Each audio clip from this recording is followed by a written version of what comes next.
Ibu bapak saudara-saudara sekalian, Allah tidak melarang kita punya kekayaan rumah seperti ini. Allah tidak. Kalau perlu umat Islam kaya kok, supaya kau angkat derajat dan marwah orang Islam. Jangan kau jadi peminta-minta. Tapi Allah minta syukuri. Bagaimana cara bersyukuri? Satu, perbanyak mengucapkan hamdalah. Alhamdulillahi Rabbil Alamin. Tuan takur, kita lihat masukin lagi rumah tak lihat lagi. Alhamdulillahi Rabbil Alamin. Ya, masuki lagi, lihat lagi. Alhamdulillahi Rabbil Alamin. Jangan ucapkan dengan lisan dengan benar, kasih dengar telinga. Itu ada bekasnya. Insya Allah berbekas di hati. Apalagi kau sapu-sapu ya rotak. Alhamdulillahi Rabbil Alamin. Itu pasti berbekas, pasti enak dirasa. Dan cuma Alhamdulillahil Alamin. Apa artinya itu? Ada orang biasa bersikir, saya tidak tahu apa nak bilang. Coba lihat di masjid, apalagi masjid-masjid kampung, sama-sama subhanallah dibaca, sama-sama alhamdulillah, sama-sama Allahu Akbar, sama-sama 33, sama-sama mulai. Saya baru 11 dia sampai nih. Karena bilang saja 19. Agak betuan tuh 19. Dullah.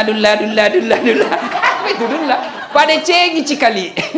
Perbaiki. Alhamdulillahi Rabbil Alamin.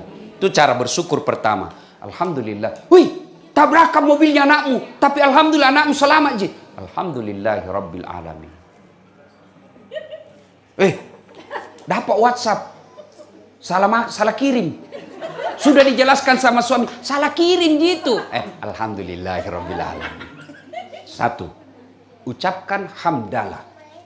Yang kedua, setelah hamdalah, maka yang kita lakukan berikutnya adalah bertasyakur dan bertafakkur. Apa itu tafakkur? Merenung, evaluasi. Rumah sebesar ini jangan sampai kuburku nanti sempit. Rumah sebesar ini jangan sampai nanti menghimpitku di kubur. Enak rasanya rumah ber-AC kamarnya, kasur spring bed, bagus kita punya merkuri lampunya. Di akhirat di kubur juga nanti kita punya spring bed dan pakai AC. Alangkah menderitanya di dunia besar begini rumah, sampai di kubur terhimpit kita. Gimana caranya? Mas sudakako. Jangko sekke. Jangko pelit. Nah bilang orang di kampungku kikirigalla paku jambatan. Ibu kutanya ke ibu, senang suami pelit atau dermawan? Senang tetangga pelit dermawan? Senang mantu pelit dermawan? Tetangga pelit dermawan? Tidak ada orang suka orang pelit. Bahkan orang pelit sekalipun tidak suka sama orang pelit. Iya tuh. Tidak pilih apa kau udah bilang jago piru mana sekeki. Jago piru mana seke sekali itu. Padahal dia juga seke. Begitu jelek nah itu sifat seke. Maka ketika punya rumah begini, datang sekampung tak jangki pelit. Datang keluarga tak jangki pelit. Ukurannya itu kalau kita orang Bugis, tempat makan. Ukuran dermawannya orang Bugis kita itu makan. Maka jangan heran kalau kita datang ke rumahnya orang Bugis, mau jam makan atau tidak, pasti napandre ki yolo. Biasanya kan ada orang tamu jam 12 pi, waktu makan pina kasih makan. Tidak. Kalau orang Bugis, mau jam 2 dini hari, mau jam 3 sore, datang langsung sibuk, nak kasih makan tuan tamunya. Itu salah satu kedermawanan ukurannya makan. Makanya orang Bugis itu beda itu kalau dia di warung dengan suku lain. Kalau orang Bugis biar tidak mau namakan, yang penting kasih rame meja. Dimakan atau tidak rame. Kalau sedikit di atas, na bilang, masih ke. Dek na meluk yandre gagana. Itu jangan pelit. Dan tolong tunjukkan saya di dunia ini yang miskin gara-gara dia dermawan. Tunjukkan saya orang yang bangkrut karena dia dermawan. Tidak ada itu. Itu di kompleks yang sudut rumah Ustaz, kaya sekali dulu itu. Cuma karena rajin sedekah bangkrut. Tidak ada. Maka ibu-ibu kalau mau ki kaya, dermawan ki. Ini ibu-ibu ini banyak semua gelannya. Masalah. Ibu kalau mati ki siapa pakai itu semua? Anak, istri kedua. Pasti nih kawin lagi suami tak.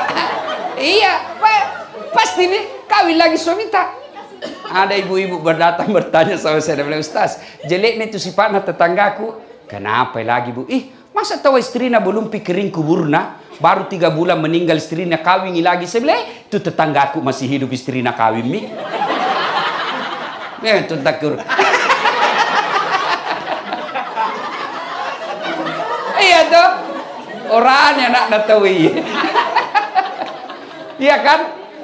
Dia dengar ceramahku begini, mamanya cek istriku di rumah nak komplain kak. Dia bilang puang, Ustaz, jadi nanti kalau meninggal kak mau ki juga kawin, saya suruh duduk ki baik-baik. Nah, sini ki sayang, dengar ki baik-baik ah, jangankan kita meninggal sayang, masih hidup ki saja, nah saya berpikiran selalu mau kawin lagi. Ayo, maka demi Allah kalau kita bersyukur kepada Allah, bersedekahlah. Bu-ibu, ada anak tak susah dinasihati. Salah satu sebabnya karena kita pelit. Kenapa itu suamiku tidak mau mendengar? Karena kita pelit. Ingat, ada 6 sifat yang membuat kita tertolak dari bencana. Satu diantaranya kata Nabi, as-sadaqatu, bersedekah. Jadi kalau rumah tangga tak ribut aja terus kerja, sedekah. Sedekah. Allah kan yang mendatangkan bala, Allah yang menghindarkan kita. Jadi kalau mau ki punya rumah yang bahagia, rumah tangganya rukun akur, sedekah ki. Jadi kalau kita dengar nih suami tak mulai lain-lain, toh, kayak itu laki-laki ada tuh dibilang ya nakal-nakal sedikit. Ya, dia bilang bagaimana tidak Ustaz? Kalau di warung kopi baik namamu itu pelayan. Assalamualaikum Pak Haji.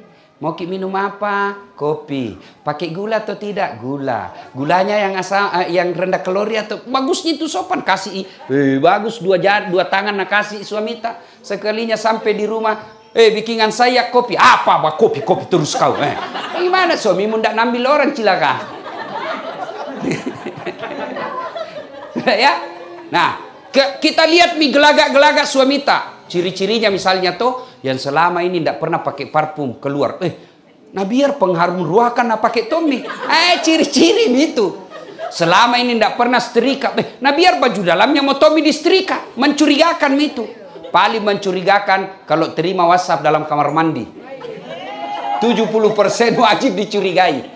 Nah kalau sudah begitu mi suami tak, jangan kau pergi curhat di medsos. Tak kusangka kau begitu. Curhat tuh di medsos 60 umur dah. Datang kuliah itu ibu-ibu. Ini deh, caleda. Nah, ada tuh kuliah itu ibu-ibu. Nih, update status tuh. Di mana di kau? Oh, malah. Daripada ibu begitu curhat, ya Allah. Kan ibu-ibu kan selalu berdoanya di medsos. Ya Allah lindungi suamiku. Status ibu itu Tuhan mau baca statusmu. Jadi bagaimana kalau mau curhat? Salat tahajud ki. Kalau Allah lindungi suami tak, biar itu perempuan telanjang di depannya tidak mempan. Makanya minta tolong kepada Allah. Ini kita mak jaluk, manena, bertengkar. Hamil lagi. Betul begitu, kau bilang apa sih maksudnya ini? Bertengkar, ini tampus sih. Ada toh itu begitu. Ya sudahlah. Nah, ketika ada masalah begitu, ibu jangan cerita jeleknya pasanganmu. Bapak jangan cerita jelek pasangan sama orang lain. Pasti nak cerita ke orang. Masa nak cerita ke Ustadz? Nah masih saudara ke itu. Siapa yang dorong Nabi Yusuf ke sumur? Saudaranya. Masa ton sih nak cerita ke Ustadz? Pamanku itu, amureku. Siapa itu? Abu Lahab. Pamannya Nabi. Masa nak cerita kak, nama si sepupu kak, Abu Sofyan itu sepupunya Nabi. Maka lebih baik curhat kepada Allah. Ambil sholat duha. Sudah itu ngadu kepada Allah. Saya tidak tahu salinya sholat duha. Tidak harus bahasa Arab itu sali. Kalau mau ke bahasa Bugis, bahasa Bugis. Wani akan masam pajak hajat. Kalau kita mau sholat hajat, ya sholat hajat karena kita punya hajat besar. Sholli sunatal hajjati. Kalau bahasa Arab. Kalau kita bahasa wakatai masampaja hajat 2 rakaat. Sunnah iriseseku lillahi ta'ala. Allahu Akbar. Bahasa Indonesianya, saya niat salat hajat 2 rakaat. Sunnah hukumnya bagi saya lillahi ta'ala. Allahu Akbar. Itu juga tidak tahu. Berdiri tegak menghadap kiblat, ambil jalur pintas. Mana caranya? Bilang makin saja, Tuhan, salat hajat nah. Allahu Akbar. Ya ketawa serius kayak ini. Boleh, betul. Sudah itu 2 rakaat ulang lagi. Tuhan masih seperti yang tadi. Allah. Boleh. Benar boleh. Nah, sudah itu baca doa iftitah, baca Al-Fatihah, baca surat pendek. Surat pendek apa? Surah apa saja. Bahkan boleh tidak baca surat pendek. Selesai ruku, tidal. Sudah selesai 1 rakaat, naik lagi 1 rakaat lagi, tambah. Seperti salat sunnah biasa. Sujud terakhir menangis maka di situ. Sampaikan keluhanmu. Ya Allah, Engkau yang membolak-balikkan hati suamiku. Saya lihat akhir-akhir ini mulai lain-lain. Tidak mungkin saya bisa jaga ya Allah. Saya periksa HP-nya yang satu, ternyata ada lagi yang sembunyi. Curhat, itu namanya curhat di hadapan Allah. Nangis maka di depan, sampaikan isi hatimu. Tidak mungkin saya bisa menjaganya. Engkau maha menjaga ya Allah. Ya Allah, lindungi suamiku ya Allah. Nah, sudah itu nasar ki, ya Allah, ini ada uangku 1 juta. Saya bawa besok ke panti asuhan. Saya bawa besok ke masjid yang lagi dibangun. Mudah-mudahan 1 juta itu tolak bala. Suamiku terhindar dari wanita jahat. Bismillah. Coba miamalkan gitu, coba kiamalkan. Yang jadi masalah kalau suami tak juga bangun sholat hajat. Nah tahu ini juga rumusnya. Sudah sholat tapi ya Allah, cau namite biniku. Capek mali istriku ya Allah, jaluk saja kerjanya. Bu, ini yang jadi masalah seperti ibu-ibu tadi ada datang bawa ke anak, Ustadz doakan anakku. Mendoakan tidak harus bahasa Arab. Salah kalau dibilang Tuhan itu bukan orang Arab, salah. Yang betul Tuhan itu maha mengetahui bahasa apa saja. Gak boleh Tuhan disamakan dengan manusia.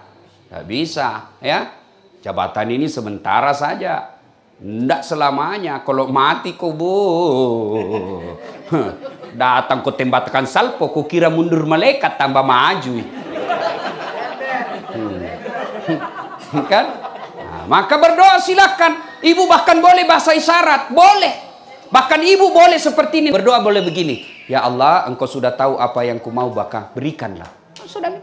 Daripada bahasa Arab kita tidak tahu artinya.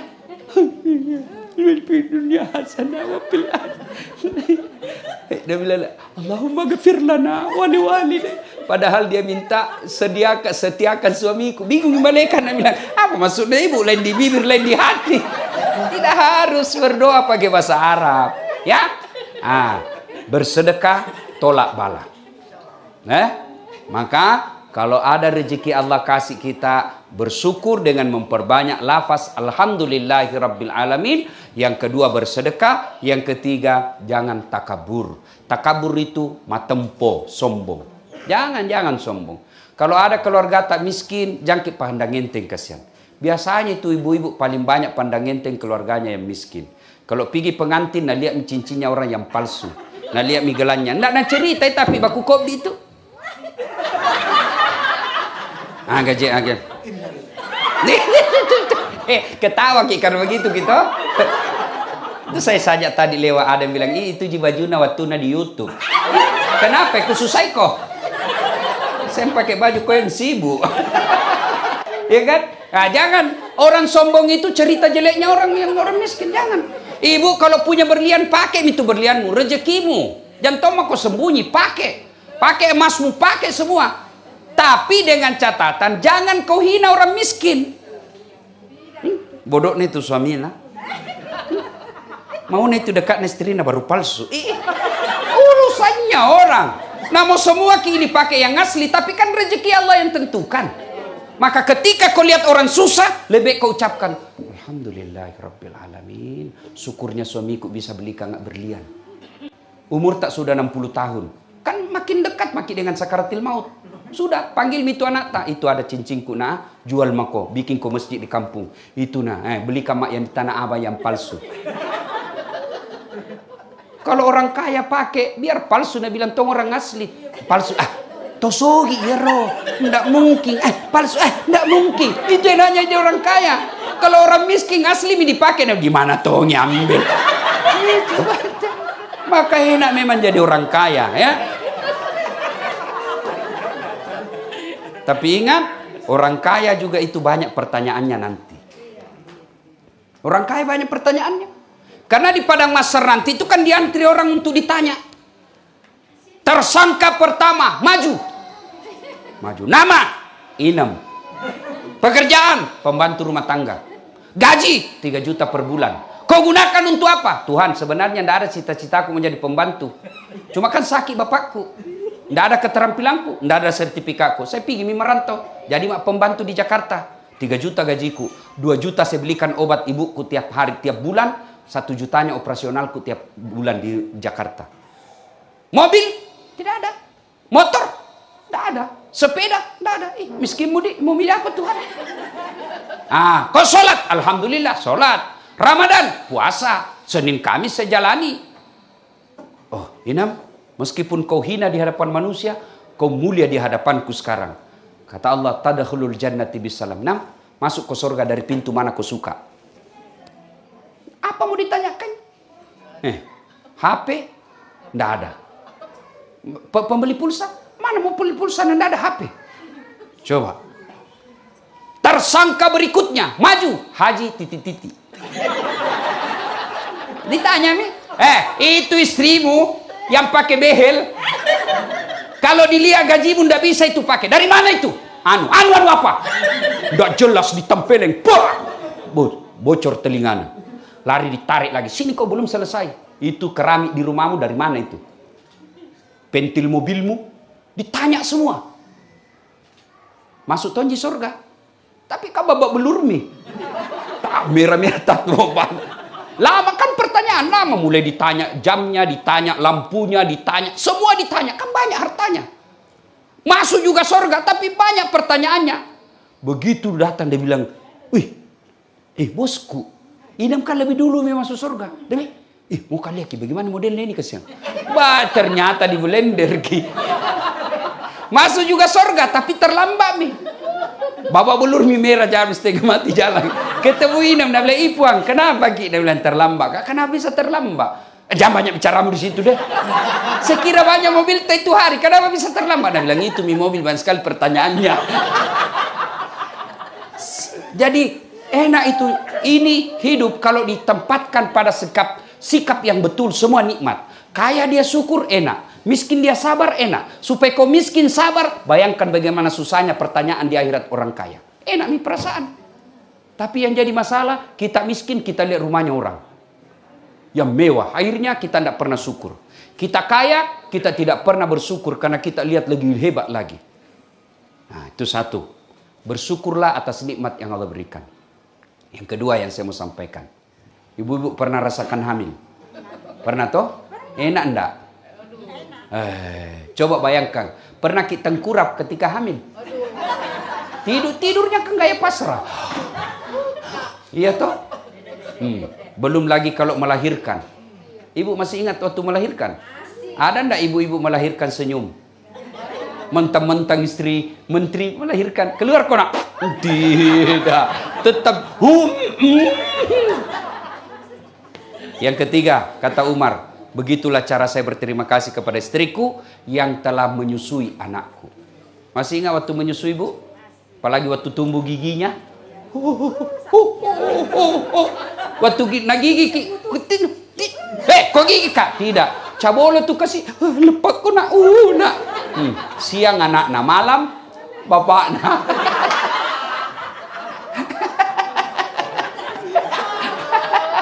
Iya toh? Maka kalau istri ngomel, rumusnya sabar. Sabar. Dan ibu tahu ndak? Dengar ibu. Tidak ada kasihan itu laki-laki yang jago di depan istrinya.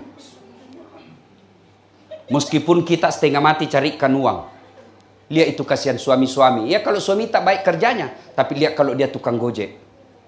Tengah malam belum pulang. Hujan kasihan. Dimaki-maki sama pelanggannya. Dia sabar yang penting dapat uang. Kita kira itu tidak malu kita sebagai suami kalau pulang ke lebaran istri tak pakai emas. Malu kita itu sebagai suami. Dilihat kadian saudara tak istrinya bagus bajunya. Malu kita minder. Itu harga diri suami. Tapi mau diapa ini rezeki. Maka jangan kau suka ngomel. Tong itu ibu-ibu tidak nak kasih tenang sekali. Menena aja kerjanya. Bagaimana kita mau tenang di rumah?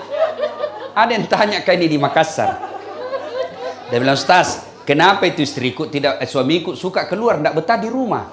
Aku ceritakanlah dia karena takut dia tersinggung toh. Ibu, ada itu suami istrinya suka ngomel. Ngomel aja kerjanya, tidak betah suaminya. Akhirnya suaminya punya kreativitas. Oh, nah bawa pergi beli berlian. Sudah beli perhiasan, senanglah istrinya. Nah bilang suaminya, Dek, kita pergi wisata sumur tua. Dia bilang, ayo nih. Pergilah dia pergi lihat sumur-sumur tua. Ini sumur tua bu, 400 tahun umurnya. Begitu dekat sumur tua, Nabi bilang suaminya, lihat ki bedek sayang, ada airnya itu sumur. Nabi bilang, dangkal ji ini kak. Lihat ki dulu baik-baik, dangkal ji. Paling sampai lutut dalam hati suaminya, berarti aman. Dekat-dekat istrinya bibir mulut sumur, dia dorong istrinya masuk ke sumur. Pak, jatuh. Nah bilang suaminya, ngomel mako di situ, ndak ku dengar juga. Manenak no cilaka. Ndak ku dengar juga ngomel kau di situ. Boy, suaminya enak-enak bilang, ngomel mako. 1 jam kemudian bu, tiba-tiba dari dalam sumur ada keluar makhluk tinggi besar hitam. Kaget suaminya, siapa kamu? Nah bilang, saya jin yang ada di sumur ini. Saya sudah 400 tahun di dalam sumur ini. Ada perempuan ngomel aja kerjanya di dalam. Lebih baik saya lari. Coba bayangkan. 400 tahun ini jin. Baru ibu 1 jam lari. Makanya kalau istri suamimu ndak betah di rumah, koreksi itu bibir. Gimana kita mau betah? Nah, kita juga suami rumus menghadapi. Jangan ajak bicara istri tak. Kalau mulai mau ngomong istri tak, lebih baik ambil selimut, tutup kepala. Memang fitrahnya perempuan ngomel. Memang fitrahnya begitu. Bagaimana supaya tenang perasaan? Bayangkan bagaimana dia hamil. Bagaimana dia mengelola uang yang sedikit harus cukup 1 bulan. Bayangkan kalau penghasilannya suaminya cuma 5 juta 1 bulan. Ada cicilan rumah, ada cicilan motor. Mana cukup. Tapi itulah hebatnya perempuan. Nah, maka kalau ngomel, rumusnya sabar. Ketika ada dalam hati sebagai suami, saya setengah mati belikan rumah, saya setengah mati kerja, dia tidak hargai saya, setan itu. Setan. Kalau kita sudah tidak senang istri, bukan dengan memakinya, bukan dengan menghinanya, apalagi sampai menyakiti badannya, bukan laki-laki orang begitu. Kalau tidak senang lagi, kembalikan dulu orang tuanya. Pak, ini ada masalah dulu ini. Caukam mewai, caukam mulu yebeneku. Mungkin mudah-mudahan dengan nasihatnya Bapak bisa lebih baik. Sudah dikembalikan tidak ada perubahan, Allah kasih jalan keluar. Pisah kau baik-baik. Jangan saling menghina. Keburukannya istri sama suami tanggung. Itulah yang enaknya juga jadi perempuan bu. Karena kalau perempuan, kalau dia berdosa, suaminya ikut tanggung dosanya. Suaminya berdosa, istri tidak menanggung dosa. Itu enaknya jadi perempuan.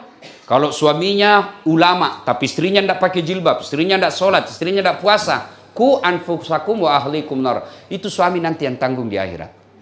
Kalau istri, suaminya pemabuk, suaminya koruptor, suaminya pezina, suaminya penarkoba, tapi istrinya baik di rumah, tidak bagus agamanya, tidak ada urusan. Kata Allah, jangan kurusi, kau tidak tanggung dosanya suamimu. Itulah sebabnya istri tidak boleh keluar rumah tanpa izin suami. Suami tidak harus minta izin sama istri. Kenapa? Karena memang suami kerjanya harus lebih banyak di luar rumah. Nah ibu bapak saudara-saudara sekalian, banyak yang mau disampaikan, tapi waktu jualah yang membatasi kita. Ceramah saya ini tidak ada gunanya kalau tidak diamalkan. Mulailah mengamalkannya dengan menghilangkan sifat sombong dan banyak sifat syukur. Kalau kita sudah mampu bersyukur, maka Allah pasti akan tambah nikmatnya. Nikmat dunia, insya Allah nikmat akhirat. Demikian, lebih dan kurangnya mohon dimaafkan.